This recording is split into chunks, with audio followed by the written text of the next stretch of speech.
Hello folks, and welcome back to True Crime Phenomenon. This is Josh coming back with another video. Now, first, before we get started, just wanted to say thank you to Frank Pitticelli for all the support. He has a channel under his name, Frank Pitticelli. I'll link it up below. If you guys can do me a favor and just go over there and show him support and subscribe to his channel, take a look at a couple videos, see if it's for you. But anyways, back to the video.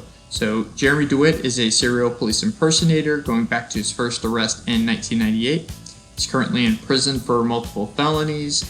This interview is regarding his arrest on March 23, 2021, which led to Sergeant Vidler getting fired and Corporal Ramsey's suspension. There's a deep background to this story. I'll be doing an overview video to link in future videos. If you would like some more background, just go to my last couple of videos and you'll be able to take a look there. So this interview took place on April 28th of 2021 at 2:20 p.m. between Sergeant Justin Wall of the Professional Standards Division or Internal Affairs and Deputy Jared Alexander of the Uniform Patrol Division regarding that arrest on March 23rd of Jeremy Dewitte. Now, he was responding to a call, a request for transportation, and then he gets to the scene and he recognizes Jeremy from his YouTube channel and his social media posts, which I thought was kind of funny. A lot of these interviews seem to reflect the same thing. It seems like they kind of pass around his videos at the department. Hey, look at this idiot. So he says that Jeremy was asking him a bunch of questions. I don't know if you guys remember, but Deputy Alexander was warned about this prior to transport based on the body camera footage, and I'll try to splice it somewhere in here where it's kind of fitting. That way you guys can see what I'm talking about. But Jeremy the whole time is asking him questions, and I think it was Vidler that told him, oh no, he's going to ask you a million questions, just, ignore him. You just get him there so we can interrogate him there, get him to the station. So anyhow, please like, share, comment, subscribe, and I'll catch you on the other side. Sergeant Justin Wall of the Orange County Sheriff's Office Professional Standards Section. Today's date is April 28th, 2021, and the current time is 2:20 p.m. This interview is being conducted at the Office of Professional Standards located at 2500 West Colonial Drive. I'm interviewing. Can you just state your name and rank for me? Deputy Sheriff Jared Alexander. And where do you currently work? Uniform Patrol for Sector 1. Okay. All right. Deputy Alexander, are you aware that I'm recording this interview? Yes. Has anyone threatened, coerced, or offered you any preferential treatment to give this statement? No, sir. Are you under the influence of drugs or alcohol that may impair your testimony? No, sir. All right. Raise your right hand so I can place you under oath. Do you swear affirm the testimony you're to provide will be true and correct? Yes. Okay. All right. So I've been working an investigation into the conduct of a couple of our employees, and you were witness to an incident that occurred on March 23rd, 2021. Which was a traffic stop on I-4 made by Sergeant Vidler and Motors Deputy Jonathan Reeves, who was there as well. Do you recall that incident? Yes, sir. How did you become involved in that? They asked for a motor unit or a uniform agency patrol car to be 51 to them. Okay. On the radio? On the radio, yes, sir. Okay. And so did you just happen to respond? Yes, sir. I just told them I'd be 51 to them. Okay. Did you know what was going on at that point, or did you? Negative. What was your impression of what was going on? They had they said they had 2 people on motorcycles and they had one secured with a signal 0 firearm. That's all they ever said. Okay. So that's what I thought it was relations to. Okay. So then you pull up and what do you see? I see them, I walk over, and I realize who it was on the ground that they had handcuffed. Okay. Did you recognize that person? Yes, sir, I did. Who was it? Jeremy Dewitte. Okay. And have you had previous dealings with Mr. Dewitte, or how did you recognize him? I recognized him previously from all his YouTube videos and his social media stuff, in the Dr. Phil show, as well as he was in a vehicle crash at a Popka Island in Clark-on-Coley about a few months prior to that, like late last year. And were you involved in that? Just making sure him and another civilian stayed separate because the civilian was trying to go after him on a vehicle crash. So you've seen Jeremy Dewitte in person before? Yes, sir. Okay. All right. So just kind of describe to me what you did when you got there. They said, hey, we're going to put him in the back of your agency vehicle. I said, okay, no problem. I then walked him over to my vehicle. I searched him, and then placed him in the back of my seat. He began asking me questions about what his charges are, why he's being arrested. I said I have no idea. I'm just putting you in the back seat of my car. All the questions can be related to the sergeant or the deputy on scene that had him. Okay. I'm sorry, what's that? Yep. Alright, what's the need? What I'm going to do is I'm going to put him in your car, and then we're probably going to go to our office for an interview. Okay. Transport, make sure it's running. Yeah, no, he's... All right, we're ready. He's talking to Colton real quick. We'll come in and start.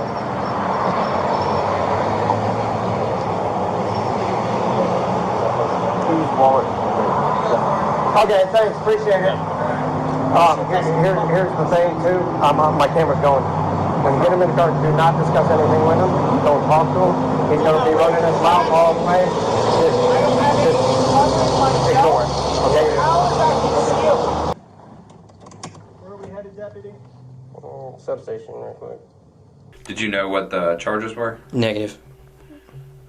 at that time or at any point? Not at that time. They did tell me just going to take him to Sector 4 Motors for an interview. Okay. So at that time, they didn't tell you what he was being arrested for? No, sir. Did Mr. Dewitte explain to you what he was being arrested for? Was there any discussion about that? No, sir. He just said, "Where am I going?" I said, "You're going to our station for an interview." Other than that, I don't know anything else. Okay. Did you complete any documentation about this? Any supplements or anything like that? No, sir. They told me I didn't have to do anything. So you put him in, you search him, put him in the back of your car, and you start transporting to Sector 4, right? Yes, sir. What was there any conversation in the car that you remember? He was trying to get me to talk, but I was just like, just save all that till you get to the sector because I don't know anything. I'm just transporting you. Okay. And at that point, you hadn't been briefed on were you briefed on anything from Sergeant Vidler or Deputy Reeves? No, sir. Okay. So then you get to the substation. Did anything remarkable happen on that trip? No, sir. He sat quietly, didn't say a word. The only thing I remember him saying is like, "Where am I going?" Other than that, I don't remember him saying anything else. Okay. So what happened when you got to Sector 4? Walked him in and stood there quietly while he was still sitting, waiting for them to come in and do their interview. I don't know who was going to do their interview. So you remained with him as you would with any other 1015? Yes, sir. And was there any discussion or did you guys discuss anything of relevance? He was just asking why I'm here, what my charge is, and I said I have no idea. I do remember him saying that, but other than that, I told him, like, I have no idea. I'm just here to transport you. I don't know anything else. Okay. Did you hear him asking for a supervisor? Yes, he was asking a lot about supervisors. Okay. But not to me, not till they came in and asking. Did he ever ask you? No, he never asked me. I don't remember him ever asking me directly. Okay. Was he specifically asking for a lieutenant? He was asking specifically for a lieutenant and a captain, if I remember correctly. He was specifically saying, I want the captain, I want the lieutenant down here. And to your knowledge, did anyone acquiesce that request? No, sir, nobody. So did you ever see a lieutenant or a captain talking to Mr. Dewitte? No, sir. Do you know if he ever got to talk to one? No, not to my knowledge. Okay. And were you, at what point did you discontinue your engagement, I guess, with Mr. Dewitte? When the corporal began Mirandizing him and talking to him, I sat on the corner at the head of the table on the other side and sitting there and just listening quietly. Were you present for the interview? Yes, sir, I was. Did you have your body camera off or on at that point? Do you remember? Off. They told me I could have it off at that moment. Okay. So where were you sitting for the interview? So Jeremy was sitting, like, say, like right here at the head of this table. I was sitting on the opposite end. Okay. Was there anybody else in the room? The corporal was. Corporal Ramsey? Yes, sir. And anybody else? No, sir. Okay. Could you hear the interview? Yes, sir. Okay. Did you hear Mr. Dewitte asking for an attorney at any point? No, sir. He never asked for one. Okay. Did you you said you heard him asking for a lieutenant? During the interview, yes, sir. Okay. Were you engaged in the interview? Like, you were part of it, or were you? I mean, what were you doing? I was sitting there listening, and then every now and then the corporal tried to get me engaged, and I just was like, not wanting to engage at all.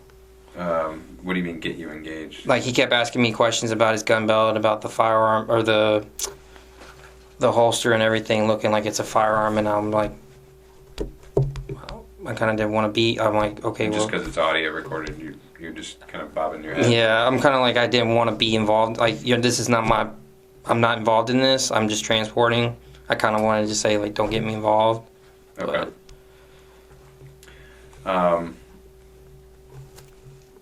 Okay. Did you have an understanding at that point then of the criminal charges? Yes, sir. I mean, what was your understanding of it?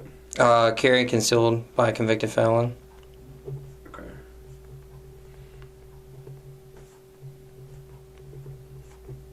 All right. Did you remain there for the entire interview? Yes, sir.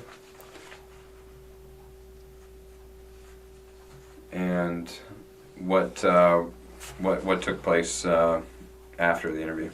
So after the interview, put my body cam on.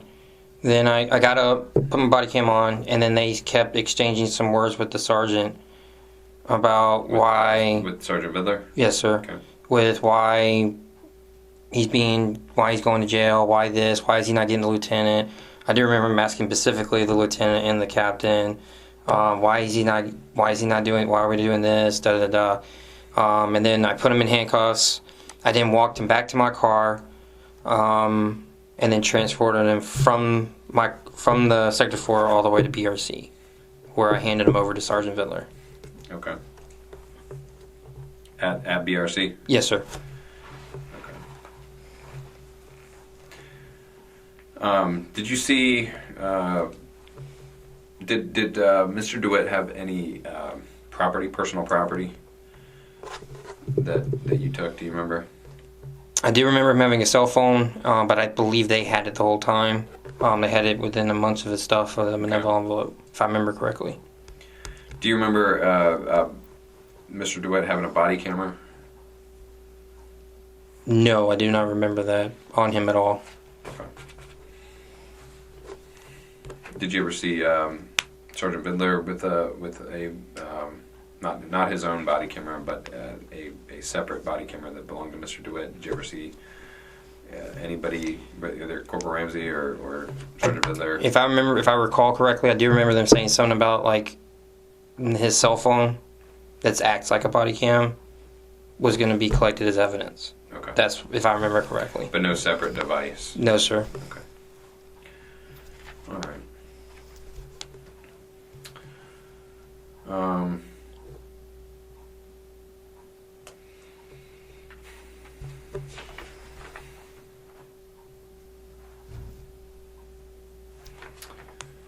So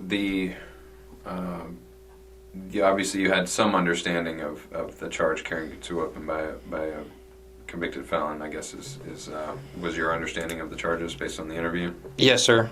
Okay. Did you have a good understanding of what they were talking about, or were you just kind of what is it that, as far as whether or not the gun was concealed or not concealed? Are you saying if I had questions about what they were doing? Yeah. Yes and no. I could see what they were talking about, but then I'm like, I'm not sure about that. But Okay.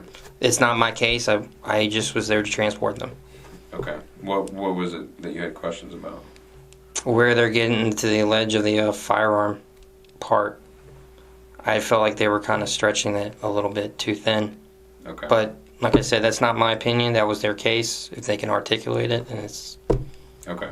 So it wasn't your arrest. That was just your understanding of what was going on. yes, sir. All right.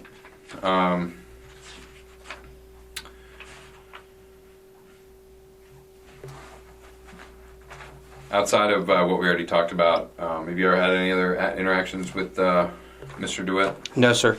Okay.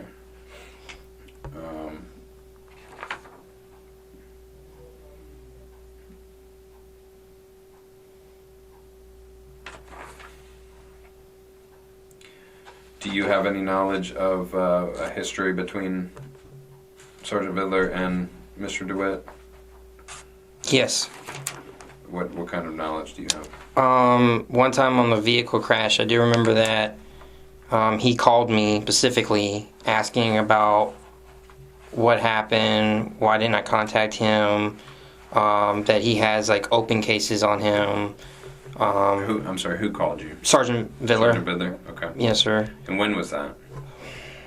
That was like last year. That was like, was it October? October, November, somewhere around there was a vehicle crash at Popcave Island in Clearcone. October, November 2020? Yes, sir. Okay. And what was that discussion about? Why I didn't call him, referencing Jeremy Dewitte in the vehicle crash, and ask him what happened, and let me know when the trooper gets there, because to give him my updates about Jeremy Dewitte and how he uses his insurance to get away, and just give him a rundown of history about him.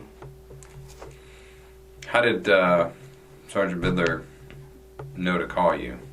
I guess he saw me on the call referencing a Motor State vehicle, because on the call it said Motor State. Metro State? Metro State, I mean. Okay. Metro State vehicle. And I guess he called me up and asked me. Okay. But at the time, even when he called me, I didn't realize that was Jeremy at first. But then when he says Jeremy and I looked again at his face, I'm like, oh, that's Jeremy. So then I was like, oh. Okay. And so Sergeant Vidler then told you what? He told me to, am I doing anything? Am I documenting? He said negative, it's just a vehicle crash. It's out of my hands. I'm just waiting for the trooper. One party's alleging that Jeremy crashed into their vehicle as they're trying to pass a funeral procession, and Jeremy's saying no, they came into his lane. So I was like, I'm just going to be a vehicle crash at this point. And then Sergeant Vidler was just like, okay. Okay. And did he say anything about an ongoing investigation or anything? Yeah, he did say that he had open cases on him. Okay. All right. So he was sharing intelligence and finding out if you had any independent charges? Yes, sir. Okay. All right. Outside of that, are you aware of anything else? No, sir. Okay.